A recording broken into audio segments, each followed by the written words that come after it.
Oi, gente, bem-vindos a mais uma tutorial. E hoje eu vou estar ensinando para vocês como criar um post com várias fotos no seu Instagram, tá?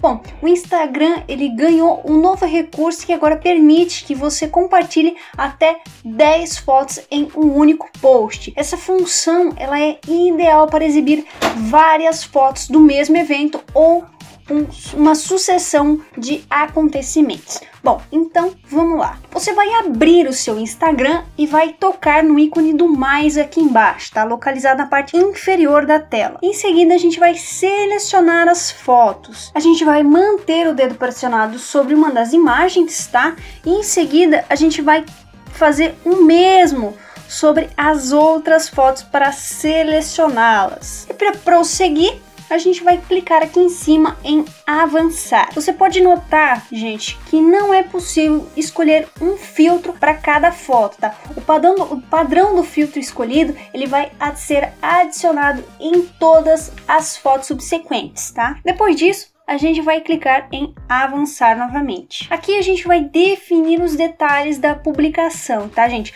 Como texto, localização e enfim. Feito isso, você vai escolher se você deseja publicar as fotos em mais de uma rede social, como Facebook, Twitter, enfim. E aqui agora é só a gente clicar em compartilhar para finalizar o post. E é só deslizar a tela para o lado que a gente vai ver todas as fotos. Bom, gente, esse foi o nosso tutorial de hoje. Eu espero ter ajudado. Não esqueçam de continuar nos seguindo em todas as redes sociais. Deixa seu comentário, sua dúvida, seu like aqui embaixo. Se inscreva no nosso canal porque isso é muito importante.